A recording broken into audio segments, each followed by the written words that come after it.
The wreckage of the alien fleet floated in space like a metal graveyard. Captain Jake Martinez stood on the bridge of the UES Nightborne and watched the debris fields spread across his tactical display. 17 enemy ships had been reduced to scrap in less than 30 minutes. But the battle was not over yet. Lieutenant Commander Lisa Brooks monitored her sensors for any signs of alien survivors.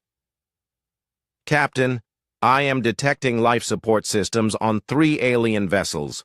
The ships are heavily damaged, but some crew members might still be alive." Security Chief Danny Walsh was already preparing his boarding teams. "My soldiers are ready to search those ships for human prisoners. We need to move fast before any survivors can hurt the people they captured." Jake nodded. "Do it. Find our people and bring them home." Danny and his teams used the ship's teleportation system to board the damaged alien vessels. The technology allowed human soldiers to appear inside enemy ships without using shuttles. Danny materialized on the bridge of an alien destroyer with 6 of his best fighters. The ship was dark and filled with smoke. Emergency lights flickered on broken walls. Dead aliens lay scattered across the floor where the Nightborne's weapons had torn through their hull. Danny and his team moved through the corridors looking for human prisoners. They found the first group of captives in the ship's cargo bay. 20 humans were locked in metal cages that were barely big enough for animals.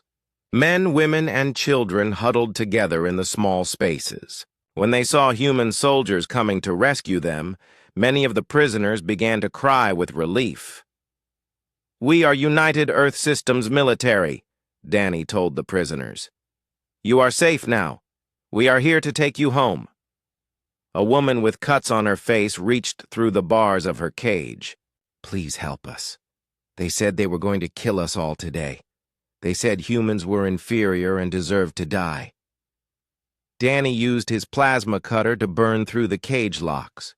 As soon as the prisoners were free, his medics began treating their injuries.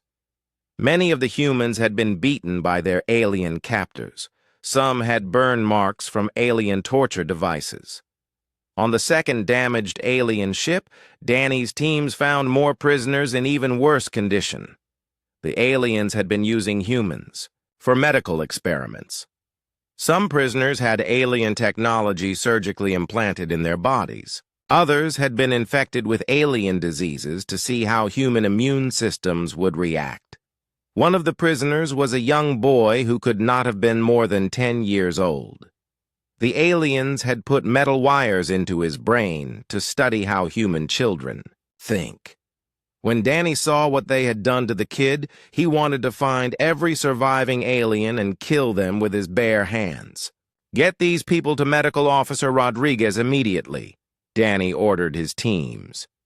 "And if you find any living aliens, bring them to me." The third damaged ship was the alien flagship. Danny and his largest team teleported into the command center where they found something that made them sick with rage. The alien commander was still alive, sitting in his command chair and laughing at a video screen. On the screen, Danny could see recordings of alien attacks on human colonies. The videos showed Zephyrian soldiers killing human families for fun. They showed alien scientists cutting open human children while they were still alive. The alien commander was watching these recordings like they were entertainment. Danny walked up to the alien commander and grabbed him by the throat. The creature was tall and thin with gray skin and black eyes. It looked at Danny and spoke in broken human language. "You cannot stop us," the alien said. "We will kill every human in the galaxy. Your species is weak and inferior. You deserve to be extinct." Danny looked into the alien's black eyes. "You made a big mistake. You hurt innocent people. Now you get to see what humans do to monsters like you." The alien commander tried to activate a self-destruct system to destroy his ship and kill all the human prisoners aboard. Danny stopped him by breaking both of his arms. The alien screamed in pain, but Danny did not care. This creature had ordered the deaths of millions of humans. Back on the Nightborne, Medical Officer Tony Rodriguez worked to save the rescued prisoners. His hospital was full of people who had been tortured by aliens. Tony had seen alien cruelty before, but nothing like this. The Zephyrians seemed to enjoy causing pain to humans. A teenage girl had been blinded by alien experiments on her eyes. An elderly man had alien parasites growing inside his chest. A mother and her baby had been separated for weeks while aliens used the child for genetic testing. Tony worked around the clock to help these people, but he knew some of them would never fully recover from what the aliens had done. Communications Officer Sam Taylor intercepted alien radio signals from other parts of the galaxy. The news he heard made everyone on the ship angry. More human colonies were under attack. The aliens were broadcasting their victories to other species, showing them videos of human cities burning and human civilians dying. Science Officer Kate Phillips analyzed data from the alien flagship's computers. What she found was worse than anyone had imagined. The Zephyrians had detailed plans to attack every human settlement in known space. They wanted to wipe out the entire human race within 5 years. "Captain," Kate reported, "the aliens have been planning this genocide for over a decade. They have fleets positioned near dozens of our colonies. This attack on Haven's Rest was just the beginning." Navigator Amy Foster plotted the locations of alien fleets throughout human space. Red dots covered her star map, each one representing a threat to innocent humans.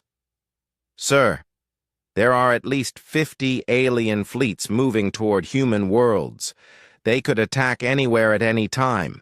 Chief Engineer Ryan Cooper monitored the ship's systems while his crew made repairs from the battle. The Nightborne had taken no damage from the alien fleet, but the ship's weapons had used a lot of energy. Ryan needed to recharge the quantum, torpedo magazines, and refuel the antimatter missiles. Jake walked through the ship's corridors and visited the rescued prisoners in the medical bay. He saw the pain in their eyes and the fear on their faces. These people had been through hell because aliens thought humans were inferior. The captain made a promise to himself that no human would ever suffer like this again. One of the prisoners was a farmer from Haven's Rest named Mike Johnson. The aliens had captured him while he was trying to protect his family. Mike told Jake what had happened during the attack on his world. "They came without warning," Mike said. "Their ships appeared in our sky and started bombing our cities. They did not try to communicate or negotiate. They just started killing everyone they could find. They laughed while they did it. They thought it was funny to watch human children run away from their bombs." Jake put his hand on Mike's shoulder. "I promise you this will not happen again. We are going to find every alien fleet in the galaxy and destroy them. No one hurts humans and gets away with it." The captain returned to the bridge and called his senior officers together. Outside the windows, debris from dead alien ships drifted past like metal snow. The wreckage would serve as a monument to what happened when someone decided to go to war with humanity. "Listen carefully," Jake told his officers. "What we did here today was just the beginning. The aliens want to commit genocide against our entire species. We are not going to let that happen. We are going to hunt down every alien fleet and every alien world that supported these attacks. We are going to show the galaxy that humans protect their own." Lisa looked at the tactical display that showed alien fleet positions throughout space. "Sir, there are so many of them. We are just one ship." Jake smiled, but it was not a friendly smile. "We are not just one ship anymore. Fleet Command is building dozens more ships like the Nightborne. Every human world is preparing for war. The A Aliens wanted to see what humans are capable of when we are angry. They are about to find out. 3 hours after the battle ended, the UES Nightborne completed its sweep of the Proxima system. Every alien ship had been destroyed. Every human prisoner had been rescued. The wreckage of 17 enemy vessels drifted in space as proof of what happened when someone decided to attack innocent humans. Captain Jake Martinez sat in his command chair and reviewed the battle report. 0 human casualties aboard the Nightborne. 237 human prisoners rescued from alien ships. 17 enemy vessels completely destroyed. It was the most one-sided victory in military history. Medical Officer Tony Rodriguez finished treating the last of the rescued prisoners. Many of them would need months of therapy to recover from what the aliens had done to them. But they were alive, and they were free. That was what mattered most. Lieutenant Commander Lisa Brooks monitored communications from the planet Haven's Rest below. The alien bombardment had stopped when their fleet was destroyed. Human colonists were coming out of their shelters and beginning to count the damage. Thousands of people had died in the attack, but millions had been saved by the Nightborne's intervention. Jake opened a communication channel to broadcast across the entire galaxy. His message would reach every alien species that had radio technology. The captain wanted to make sure that everyone understood what had just happened in the Proxima system. "This is Captain Jake Martinez of the United Earth Systems Navy," Jake began. "To any alien species listening to this transmission, I want you to understand something very important. The Zephyrian Collective made a choice to target human civilians. They chose to commit genocide against innocent people. They chose to torture and murder human children. Today, they face the consequences of those choices." Communications Officer Sam Taylor made sure the message was being broadcast on every frequency that alien ships used.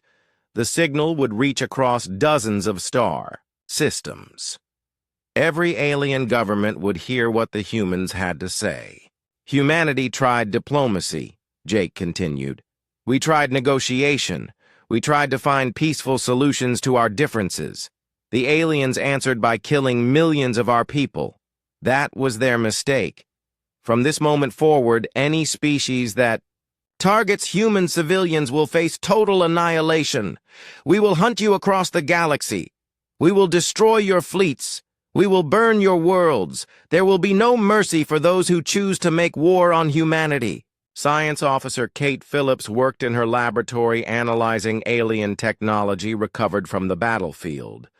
She had found something interesting in the flagship's computer systems. The Zephyrians had been in contact with other alien species. They had allies who supported the genocide against humans. "Captain," Kate reported over the intercom, "I found intelligence data in the alien computers. The Zephyrians were working with at least 6 other species to coordinate attacks on human space. This was not just one alien government acting alone. There is a coalition of species that wants to wipe us out."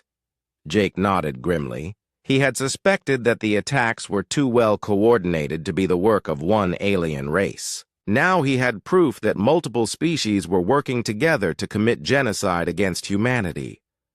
Navigator Amy Foster plotted courses to the locations of other alien fleets. Her computer showed dozens of enemy formations moving toward human colonies. The battle at Proxima was just one small part of a much larger war. Security Chief Danny Walsh finished interrogating the surviving alien prisoners his teams had captured. The information he gathered made everyone on the ship angry. The aliens had detailed plans to enslave any humans they did not kill. They wanted to use human children for genetic experiments and human adults for forced labor. "Sir," Danny reported to the captain, "the prisoners confirmed that this genocide has been planned for over 10 years. Multiple alien species contributed: ships, weapons, and intelligence. They divided up human space between them like we were not even people. Chief Engineer Ryan Cooper worked in the engine room preparing the ship for its next mission. The Nightborne would be hunting alien fleets across the galaxy for months or years to come. Ryan made sure every system was running perfectly. The ship would need to be faster and more deadly than any enemy it faced. Jake called his senior officers to the bridge for a final meeting. Through the windows, they could see the debris field where the alien fleet used to be. Metal fragments caught starlight as they tumbled through space. It was a beautiful and terrible sight. Listen carefully, Jake told his officers. What we did here today was important, but it was just the beginning. Intelligence estimates that there are at least 200 alien ships involved in the attacks on human space. We are going to find every single one of them and destroy them. Lisa looked at the star charts showing alien fleet positions. Captain, even with the Nightborne's advanced weapons, it will take a long time to hunt down that many enemy ships. Jake smiled. We are not going to be alone much longer. Fleet Command just sent me classified orders. There are 24 more ships like the Nightborne under construction in hidden shipyards throughout human space. Each one is more advanced than this ship. In 6 months, humanity will have the most powerful space navy in the galaxy. The officers looked at each other with surprise. None of them had known about the secret shipbuilding program. Humanity had been preparing for this war much longer than anyone realized. The aliens thought they were attacking a weak and peaceful species, Jake continued. They were wrong. Humans have been preparing for this fight since we first left Earth. We built these ships in secret. We developed these weapons in hidden laboratories. We trained these crews for years.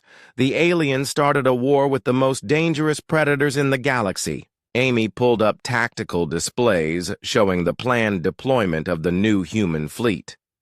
Sir, with 25 ships like the Nightborne, we will be able to protect every human colony and hunt down enemy fleets at the same time. Kate nodded excitedly. The quantum torpedo technology on the newer ships is even more advanced. Each missile will be able to destroy an entire alien cruiser with one hit. Danny grinned. My boarding teams will be able to rescue prisoners and gather intelligence from dozens of alien ships simultaneously. Ryan's voice came over the intercom from engineering. Captain, the new ships will have fusion cores that are 3 times more powerful than ours. They will be able to jump across the galaxy faster than any alien vessel can follow. Jake stood up and walked to the main window. Outside, stars stretched to infinity in all directions. Somewhere out there, alien fleets were moving toward human worlds with plans to kill innocent people. But humanity was ready for them now. There is one more thing, Jake announced. Fleet Command has given us new orders. We are no longer just defending human space. We are taking the war to the enemy. Any alien world that supported the attacks on our colonies will be considered a legitimate military target. The bridge was quiet as the officers considered what their captain had just said. Humanity was about to become the aggressor in this war. Human fleets would soon be attacking alien homeworlds. The aliens wanted to see what humans are capable of when they threaten our families, Jake said. They are about to find out. We are going to show the galaxy that Homo sapiens is the apex predator species. Any alien that hurts human children will face extinction. The UES Nightborne turned away from the debris field and jumped to faster-than-light speed. The ship disappeared from the Proxima system, leaving only wreckage behind as evidence of what had happened there. Across the galaxy, alien governments were receiving reports of the complete destruction of the Zephyrian fleet. Fear was beginning. to spread through alien space as species realized they had made a terrible mistake. Humanity was no longer hiding. The most dangerous predators in the galaxy had revealed themselves, and they were very, very angry. The UES Nightborne positioned itself behind Haven's Rest's largest moon. The massive rock provided perfect cover from alien sensors. Captain Jake Martinez watched the tactical display as his ship prepared for the most important battle in human history. Weapons Officer Greg Turner sat at his console and armed every weapon system on the ship. Quantum torpedoes slid into launch tubes with soft mechanical sounds. Plasma lance arrays hummed with deadly energy. The prototype antimatter missiles that could destroy entire cities were loaded and ready. Greg had trained for this moment his whole life. Chief Tactical Officer Rick Hayes coordinated the attack plan on his computer. He had identified the three most important targets in the alien fleet. The flagship in the center commanded all the other ships. Two heavy cruisers on the flanks controlled the destroyer formations. If those three ships died quickly, the rest of the alien fleet would fall into chaos. Jake opened the ship's intercom to address his crew. His voice carried to every deck and every compartment on the Nightborne. "Attention all hands. This is your captain speaking. In 60 seconds, we are going to attack the alien fleet. For too long, we have watched these monsters kill our people. We have tried diplomacy, we have tried negotiation. The aliens answered by murdering millions of innocent humans." The crew listened to their captain's words. In the engine room, Chief Engineer Ryan Cooper's hands moved over his controls. The fusion cores that powered the ship began building up to maximum output. Energy readings climbed toward levels that would make the Nightborne visible to every sensor in the system. But visibility did not matter anymore. In 60 seconds, stealth would be replaced by overwhelming firepower. "Today we show the galaxy what humanity is really capable of," Jake continued. "We are not the peaceful farmers and merchants the aliens think we are. We are the descendants of warriors who conquered every continent on Earth. We are the species that survived ice ages, plagues, and world wars. When someone threatens our families, we do not negotiate. We destroy them completely." Navigator Amy Foster made final adjustments to the ship's position. The Nightborne was now perfectly aligned for the first strike. Her calculations would allow the ship to hit 3 targets simultaneously before any alien could react. Communications Officer Sam Taylor prepared to jam every alien radio frequency in the system. He also loaded the ship's speakers with music from Earth. When the attack began, human war songs would blast across alien communication channels. The Zephyrians would hear the sounds of humanity's fury as they died. Science Officer Kate Phillips monitored the quantum torpedo guidance systems. Each missile was programmed to penetrate alien shields at exactly the right frequency. The torpedoes would pass through Zephyrian defenses like they were not even there. Medical Officer Tony Rodriguez watched the battle preparations from his hospital.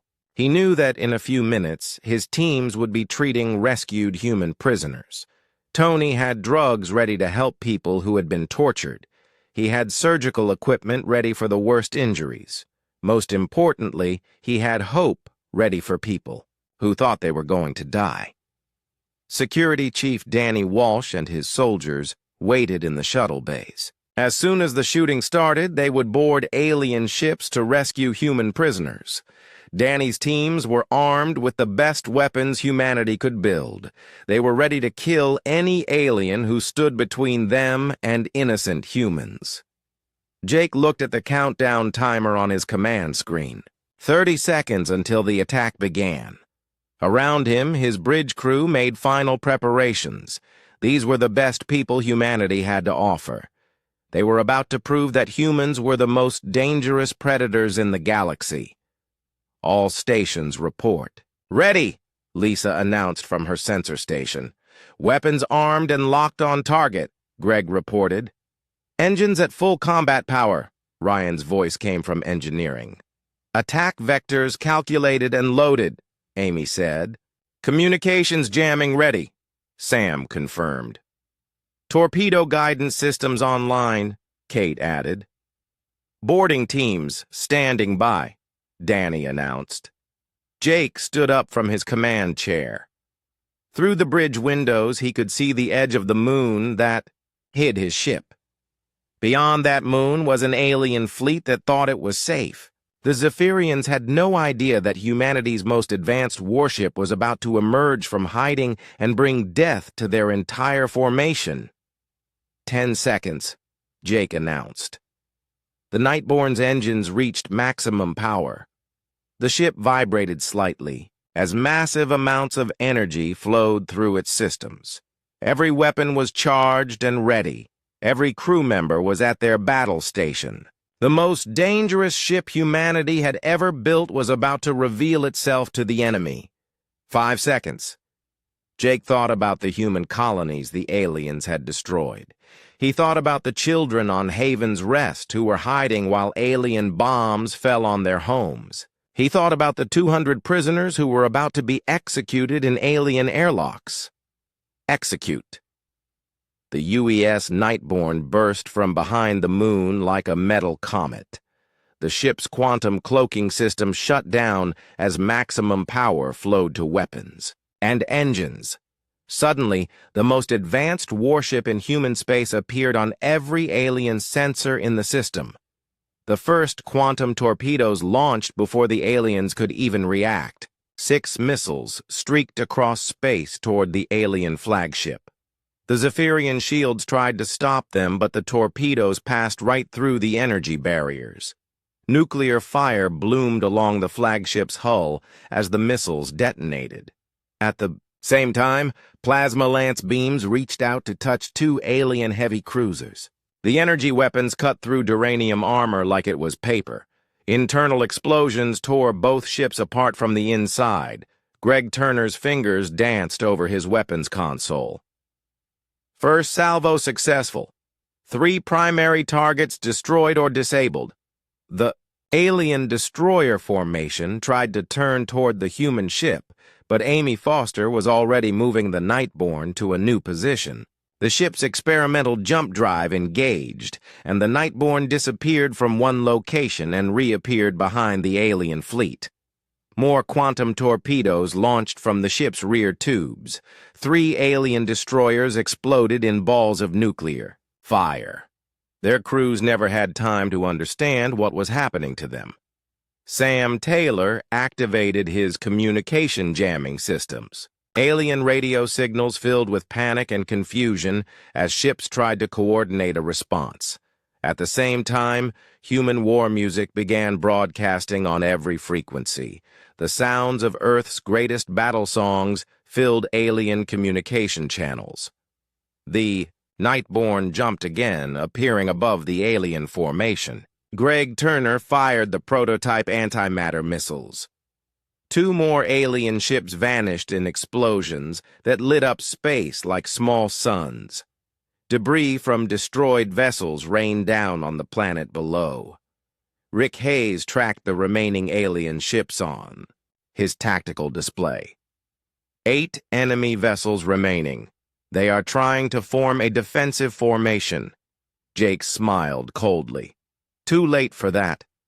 Amy, take us through the middle of their formation. Greg, fire everything we have. The Nightborne dove toward the alien fleet like a hunting hawk. Quantum torpedoes and plasma beams reached out to touch every enemy ship. The aliens tried to fight back, but their weapons could not penetrate the Nightborne's advanced shields.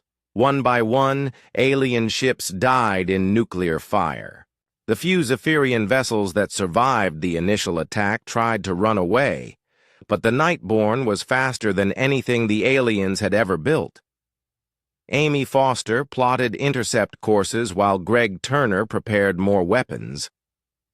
In 20 minutes, The battle was over. 17 alien ships had been reduced to glowing debris fields. The UES Nightborne floated alone among the wreckage, completely undamaged. Not a single human had been injured in the fight. Jake opened a communication channel to the entire system. "This is Captain Jake Martinez of the United Earth Systems Navy. Any aliens listening to this message should understand one thing. Humanity does not forgive attacks on innocent people. Any species that targets human civilians will face complete destruction." Captain Jake Martinez stood on the bridge of the UES Nightborne and watched the stars through the main window. The ship moved through space like a ghost. No one could see them coming. The quantum cloaking system made sure of that. Jake had been in space for 20 years, but he had never commanded a ship like this one. The Nightborne was the most dangerous weapon humanity had ever built. Lieutenant Commander Lisa Brooks sat at her station and looked at the glowing screens in front of her. The data made her sick to her stomach. 3 human colonies had gone silent in the past month. New Dakota had 2 million people living there. Now there was nothing but empty buildings and dead bodies. Harmony Station was a mining colony with 50,000 workers. The aliens had killed every single person there. Port. Liberty was supposed to be safe because it was close to Earth. The aliens did not care about that. Lisa turned to look at Captain Martinez. "Sir, we just got another message from Fleet Command. The aliens hit another colony yesterday. Paradise Falls is gone. All 100,000 people are dead." Jake felt his hands turn into fists. The Zephyrian collective was moving through human space like a disease.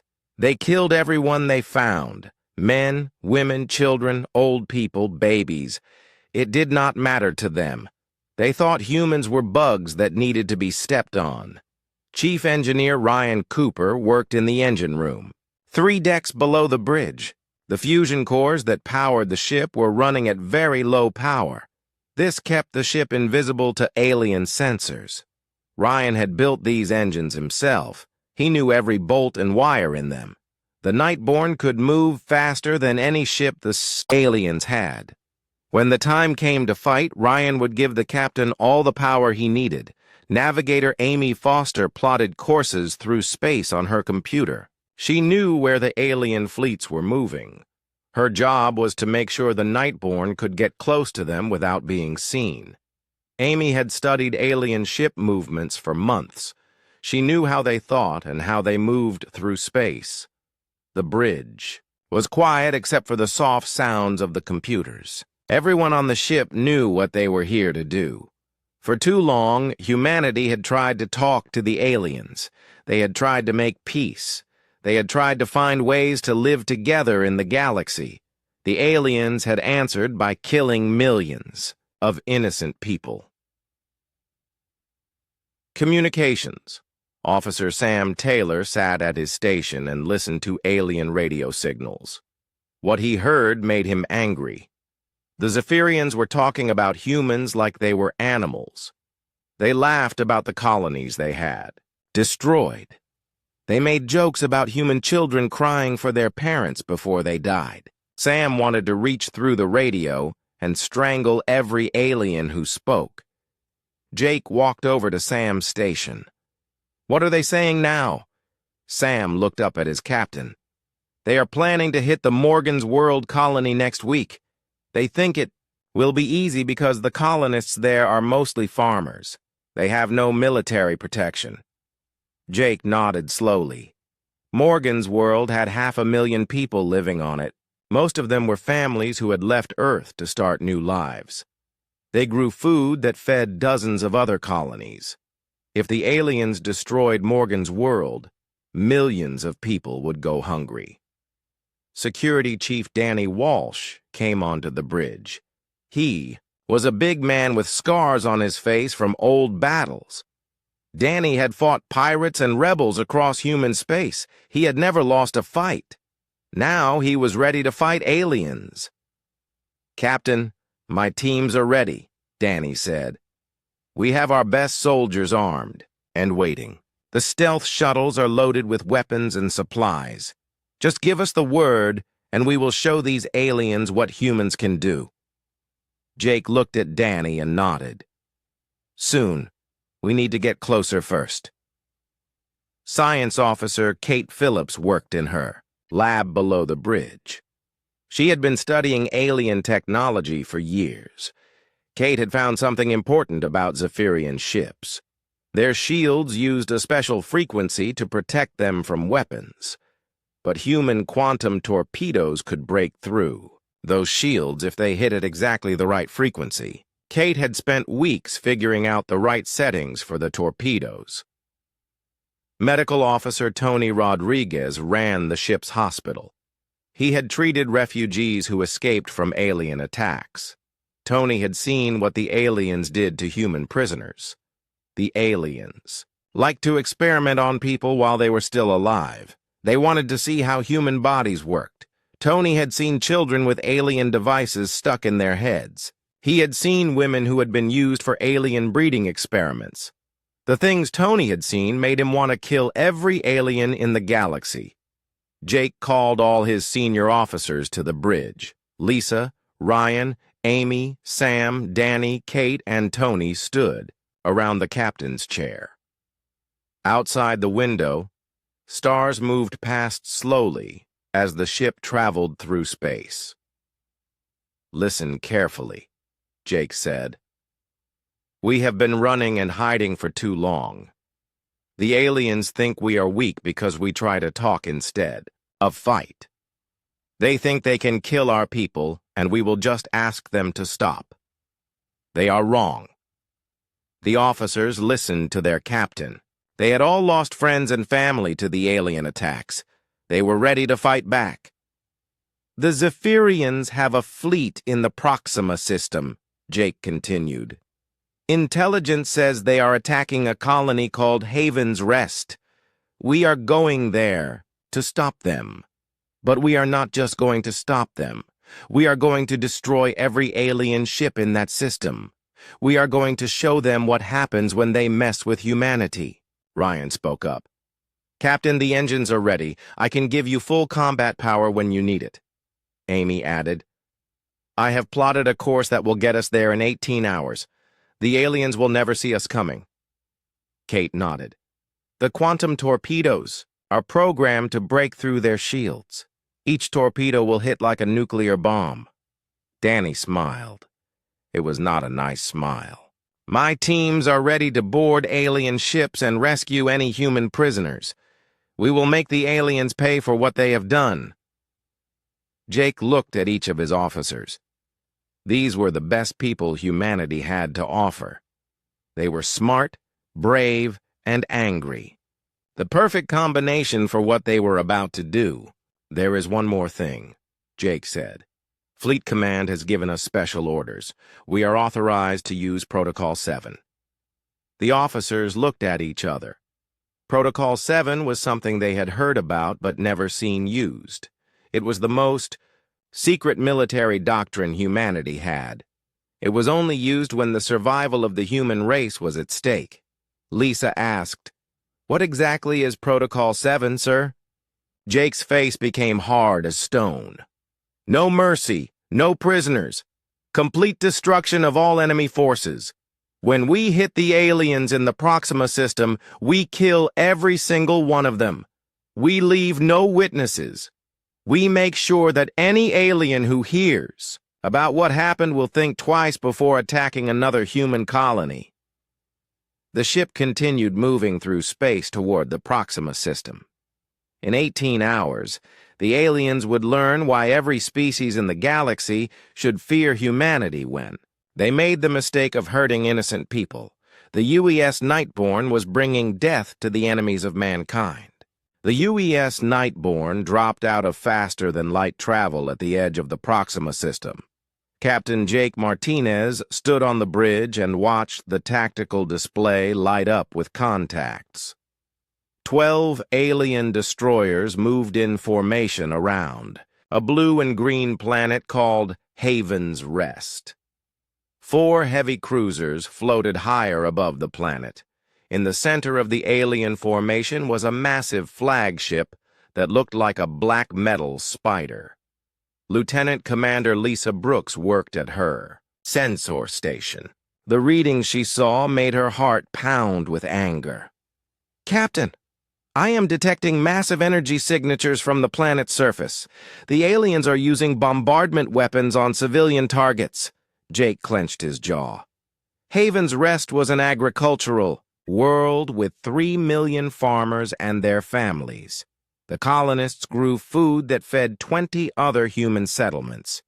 They had no military defenses because they were peaceful people who just wanted to grow crops and raise their children. Communications. Officer Sam Taylor put on his headphones and started listening to alien radio signals. What he heard made him want to throw up. "Sir, the aliens are broadcasting their attacks. They are showing other alien species how they kill humans. They want everyone to see what happens to people who get in their way." Science Officer Kate Phillips used the ship's long-range sensors to scan the alien fleet. She found exactly what she expected to see. The alien ships are using standard Zephyrian technology. Their shields operate on frequency 847.3 terahertz. Our quantum torpedoes should break right through them. Navigator Amy Foster plotted the positions of all the alien ships on her computer. "Captain, the enemy formation is designed for planetary bombardment, not fleet combat. They are not expecting an attack from space. If we hit them fast and hard, we can destroy most of their fleet before they can react." Jake nodded. "Danny, get your reconnaissance teams ready. I want to know exactly what we are dealing with before we attack." Security Chief Danny Walsh was already moving toward the shuttle bay. "Yes, sir. We will get you all the information you need." 20 minutes later, 3 stealth shuttles left the Nightborne and moved toward the alien fleet. The shuttles were invisible to Zephyrian sensors. Danny and his best soldiers got close enough to the alien ships to see inside their windows. What they saw made them sick. The aliens were keeping human prisoners in small metal cages. Men, women, and children were crammed together like animals. Some of the prisoners had been hurt badly. Others looked like they had not eaten in days. The aliens walked past the cages and laughed at the suffering humans inside. Danny spoke into his radio. "Captain, we have visual confirmation of human prisoners on multiple alien ships. I count at least 200 people being held captive. Medical." Officer Tony Rodriguez prepared his hospital for incoming patients. He had treated alien torture victims before. He knew what to expect. The aliens liked to cut people open to see how their bodies worked. They stuck metal devices into human brains to study how people thought. Tony had bandages, drugs, and surgical equipment ready for the worst cases he might see. Chief Engineer Ryan Cooper watched his engine displays from the engineering deck. The fusion cores were running smooth and quiet. When the captain gave the order to attack, Ryan would push the engines to full combat power. The Nightborne would become the fastest and most dangerous ship in the system. Danny's reconnaissance teams moved closer to the alien flagship. Through the windows, they could see Zephyrian officers standing around a large table. The aliens were looking at star maps that showed human colony locations. Red marks covered dozens of worlds where humans lived. "Captain," Danny reported, "the aliens have detailed maps of our territory. They know where all our colonies are located. This is not a random attack. They are planning to wipe out every human settlement in this part of the galaxy." Jake felt cold anger fill his chest. The aliens were not just attacking random targets. They had a plan to commit genocide against the entire human race. Every man, woman, and child on every human world was marked for death.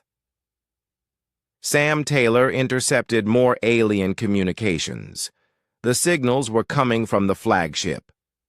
"Sir, I am picking up orders from the alien command ship. They are telling their fleet to execute all human prisoners at 1400 hours. That is in 30 minutes. Lisa checked her sensors again. "Captain, the alien bombardment of the planet is getting worse. I am detecting massive explosions in the main colony cities. The aliens are targeting schools, hospitals, and residential areas." Amy pulled up images from the planet's surface on her computer. Smoke and fire covered what used to be peaceful farming towns. Bodies lay in the streets where people had been trying to run away from the alien attack. Children's toys were scattered among the wreckage of destroyed homes. Kate finished her analysis of the alien fleet composition. "The enemy ships are armed with plasma cannons and particle beam weapons. Their armor is standard duranium alloy.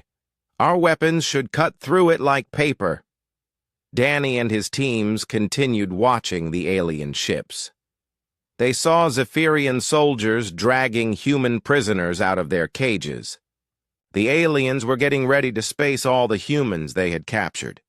In 30 minutes, 200 innocent people would be thrown out of airlocks to die in the vacuum of space. "Captain," Danny said over the radio, "we need to move now. The aliens are preparing to execute the prisoners." Jake looked at the tactical display. His ship was outnumbered 17-1. The smart thing to do would be to retreat and call for reinforcements. But there was no time for smart decisions. In 30 minutes, 200 humans would be dead. In a few hours, 3 million colonists on Haven's Rest would be dead too. The captain turned to address his bridge crew.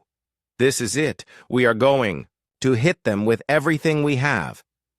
Lisa, I want target locks on every alien ship. Kate, program the quantum torpedoes for maximum penetration. Amy, plot attack vectors that will let us hit multiple targets quickly. Sam, jam all alien communications. When the shooting starts." Ryan's voice came over the intercom from engineering. "Captain, the engines are ready for full combat power. Just say the word." Jake walked to his command chair and sat down. He thought about all the human colonies the aliens had destroyed. He thought about the millions of innocent people who had died. He thought about the children on Haven's Rest who were probably hiding in basements while alien bombs fell on their homes. "Red alert," Jake announced. "All hands to battle stations. This is not a drill. We are about to show the Zephyrian Collective what happens when they decide to go to war with humanity." Alarm sounds filled the ship as crew members ran to their combat positions. In the weapons bays, technicians loaded quantum torpedoes into launch tubes. In engineering, Ryan's teams prepared to give the ship maximum power. In the shuttle bays, Danny's soldiers checked their weapons and armor. The UES Nightborne turned toward the alien fleet and began its approach. The ship moved through space like a predator stalking its prey. The aliens had no idea that death was coming for them.